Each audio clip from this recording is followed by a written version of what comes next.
Today I'm going to try and answer the question that I've been getting a lot recently.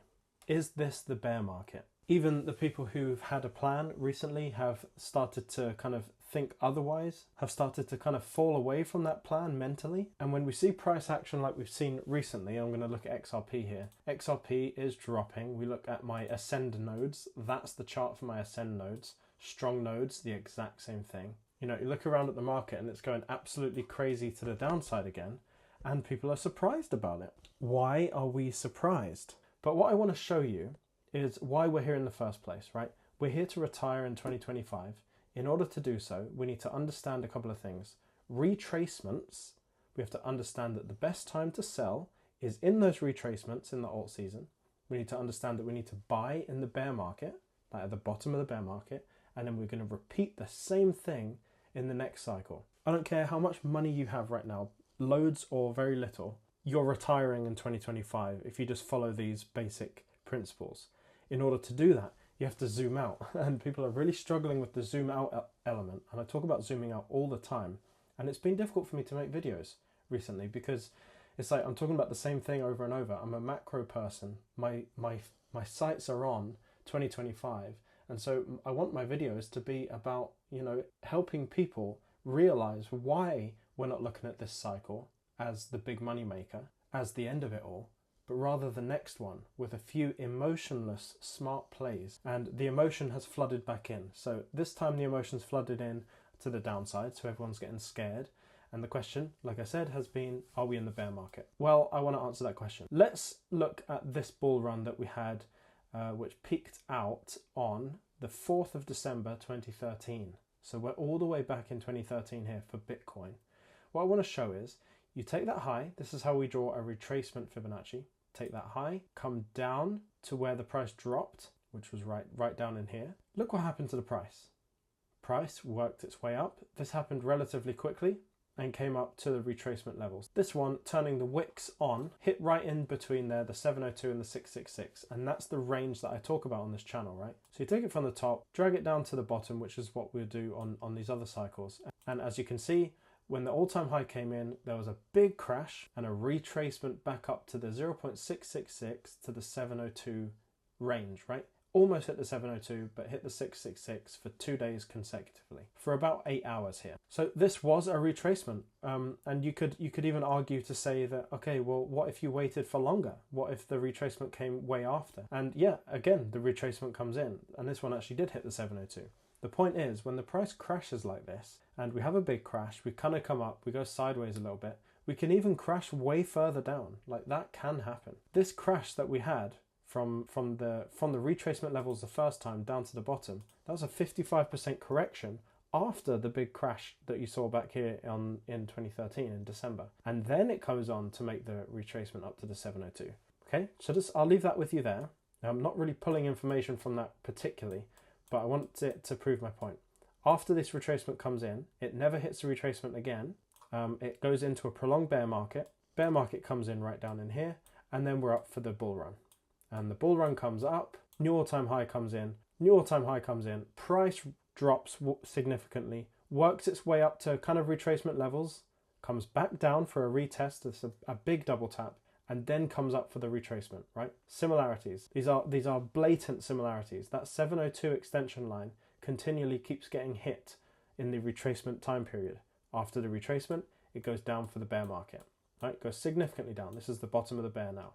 And again, it's predictable, but now we run back up for the bull run for Bitcoin, and this is where it starts looking familiar. We hit all-time high, price comes down, new all-time high, price comes down again, and we're working our way up. So when the price crashes down like this, it can very well come back down to kind of $33,000. Absolutely it can. It's done it before. You would like to think that it would hold this trend line as we work our way up to the retracement. But again, you take it from the top with the Fibonacci's down to the bottom, and there you have it. The Fibonacci extension line of the 702, which continually gets hit, and the 0.666, which is like a nice little buffer. That is now where we're headed. The journey to get there is not straightforward. It can absolutely dump down to $30,000, and it's still on track. So what I wanted to put that into perspective for everyone. We could get a ridiculous dump in the market from that high, all the way down 37% from this local peak. We could have that and it would still be repeating what history has done. But the retracement continually comes in for Bitcoin. And in that time, that's when alt season goes, and that's where all the altcoins go absolutely wild. That's what we're waiting for right now. So for perspective, this little decrease that we've had, this tiny little decrease, even just today that we've had of 3% that everyone's getting all scared about. Actually, this dip that we've had since it was quite bullish is only 9% in the whole scheme of things. 9%, guys. Really, really, really. Let's not worry about this. We could have a 37% dump in the market. I'm not saying we will. And actually, I don't care. I don't care what happens, because this is all conforming to the structure that we've seen on the previous years. And it's not just Bitcoin, it's Ethereum too. Look, have a look here, the 2018 bull run.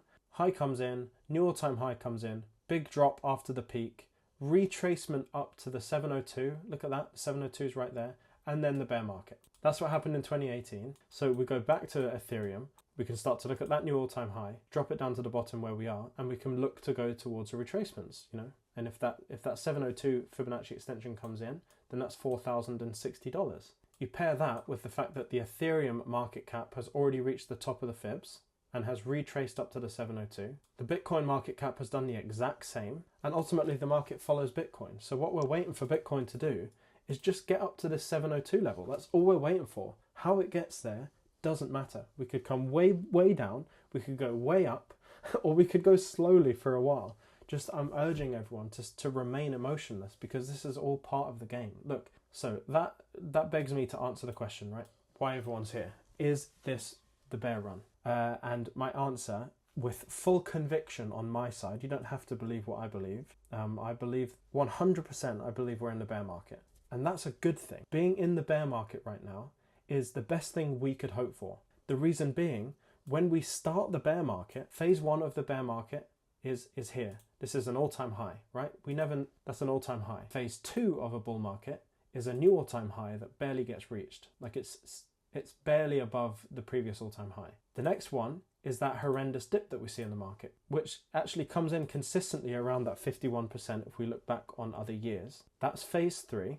And phase four is that retracement up to the 702 extension level. This is what happens. I've shown you on the previous years, 1, 2, 3, 4. That's exactly what happens on retracements. You can see other coins that do it too. How it gets there should not matter. The only thing we're looking at now is the 702, or this range, where if you want to be conservative. Your focus doesn't need to be on, oh, the price dipped loads today, I'm worried now, is this the actual bear market? And then the final move of everything is now from the 702 to the bottom of the bear market, right? That's actually how everything works. It's how it's worked every time before. And I know there's a lot of news flowing out there that everyone gets emotional with. I just don't pay attention to it. Someone commented in the members chat today. I can't remember who it was, and I don't have anything against them. And it was all about how this time it's different, and all of the news that's come out is going to change everything, and Ripple and it will take over banks, and it's just going to go extra bullish, and that's fine. But I actually personally don't devote a single brain cell of energy to any of that stuff. I'm not in the business of looking ahead, trying to think what's the most unlikely thing to happen. That's not what I'm doing. What I'm doing is looking at the past to things that have repeated over and over and over and saying, okay, well, that seems to be a pattern. I'm just going to put my eggs in the basket that show history just repeating itself. Like the simple structures. We're not getting too zoomed in here. We're looking for a new all-time high. We're looking for that 51% crash. Then a work up to the 702 range where we sell all of our coins in the alt season. That's as in-depth as I want to go. I think it's eating a lot of people alive looking at the charts like this. Because if you're looking at it like this and you think, oh my goodness, look at that, it's just crashed. Oh no, it's just crashed. Everything's going wrong. I'm going to lose all my money. Now's the bear market. And well, I think you're right about the bear market, but the retracement up to that 702 level is something that happens in the bear market. And it's the most exciting time of all of crypto. So you should be happy that we're in the bear market right now. We're just gearing up for what's to come. And now that I'm stepping down from my soapbox, sorry, I got a bit carried away there. This channel has continued to grow since its inception. Thank you very much for being here. I'll see you in the next one.